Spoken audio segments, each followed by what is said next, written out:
बिस्मिल्लाहिर्रहमानिर्रहीम। अस्सलाम वालेकुम। वेलकम टू पाक junior school and college official YouTube channel. 9th biology chapter 6 और चैप्टर का नाम है इंजाइम्स। हमारे आज के लेक्चर में हम पढ़ेंगे factors affecting the rate of enzyme action. तो पिछले चैप्टर्स के अंदर हमने देखा कि इंजाइम्स क्या होते हैं, फिर हमने देखा कि इंजाइम्स जिस मॉलिक्यूल पे काम करते हैं उसको सबस्ट्रेट कहते हैं, और फिर उसको जिस में कन्वर्ट कर देते हैं वो उसका प्रोडक्ट होता है। इंजाइम किसी भी रिएक्शन को स्पीड अप करने का काम करते हैं, उसकी एक्टिवेशन एनर्जी को कम करने का काम करते हैं। और इसके अलावा हमने देखा कि कुछ इंजाइम्स इनसाइड द सेल काम करते हैं तो उनको हम इंट्रासेलुलर इंजाइम्स कहते हैं, और कुछ आउटसाइड द सेल काम करते हैं उसको एक्स्ट्रा सेलुलर इंजाइम्स कहते हैं।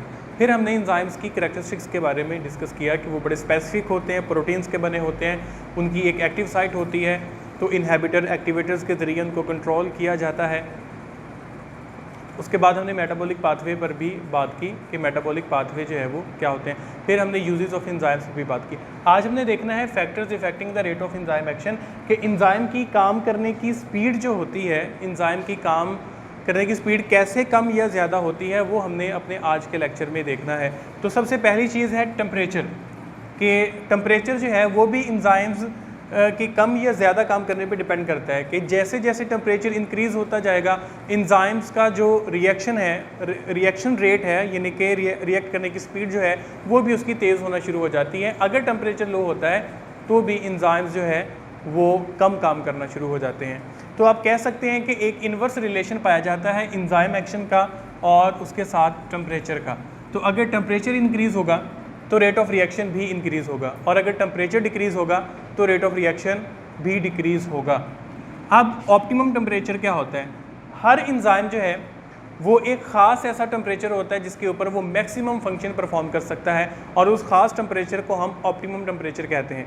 In case of human being, इंसानों के केस में 73 डिग्री सेंटीग्रेड जो है ये ऑप्टिमम टेम्परेचर है। ये वो टेम्परेचर है जिस पर इंसान की बॉडी के अंदर पाए जाने वाले एंजाइम्स अपना मैक्सिमम फंक्शन परफॉर्म कर सकते हैं। तो ये हमारा ऑप्टिमम टेम्परेचर है।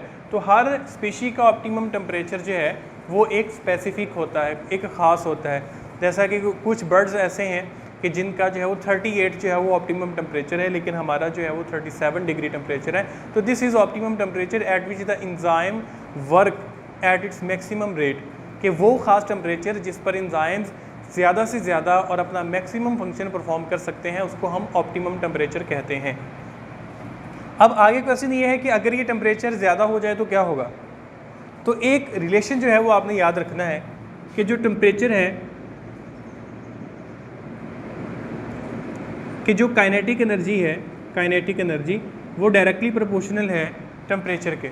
और काइनेटिक एनर्जी होती है कि जो किसी भी चीज़ को मोशन में ले आती है, जो किसी भी चीज़ को हरकत करने में मदद देती है। तो फ़र्ज़ करें कि ये एक इंजाइम है, और ये जो अभी हम यहाँ पे बॉक्सेस बनाएंगे, ये समझ लीजिएगा कि ये इंजाइम्स के जो है वो मॉलिक्यूल्स हैं जिनके मिलने से ये बना है।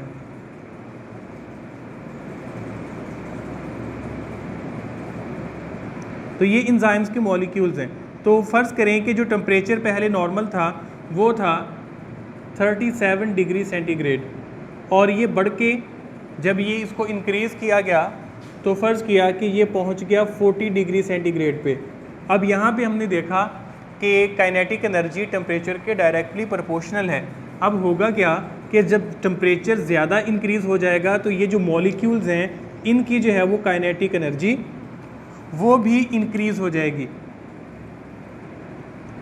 इनकी काइनेटिक एनर्जी जो है वो इंक्रीज़ हो जाएगी, जिसकी वजह से क्या होगा कि ये जो इसके मॉलिक्यूल्स हैं इनके अंदर मोशन क्रिएट हो जाएगी, और ये वाइब्रेशन स्टार्ट कर देंगे। ये अपनी ही जगह पे ऐसे वाइब्रेट करना शुरू हो जाएंगे, और जब ये काइनेटिक एनर्जी ज़्यादा बढ़ती जाएगी और मोशन तेज़ हो जाएगी, they will start to collide to each other, वो एक दूसरे के साथ ऐसे टकराना शुरू हो जाएंगे, जिसकी वजह से जो ग्लोबुलर स्ट्रक्चर ऑफ इंजाइम है, कि जो इंजाइम की जो गोल सी शक्ल है ये डिस्ट्रॉय हो जाएगी। And this process is called denaturation. इसको हम डीनेचरेशन कहते हैं। तो आज वाले टॉपिक में हमने जस्ट यही पढ़ना था। इंशाल्लाह नेक्स्ट लेक्चर के अंदर हमने सैचुरेशन वाला और उसके साथ पीएच वाला स्टार्ट करेंगे। तब तक के लिए अपना ख्याल रखिएगा। अल्लाह हाफिज़।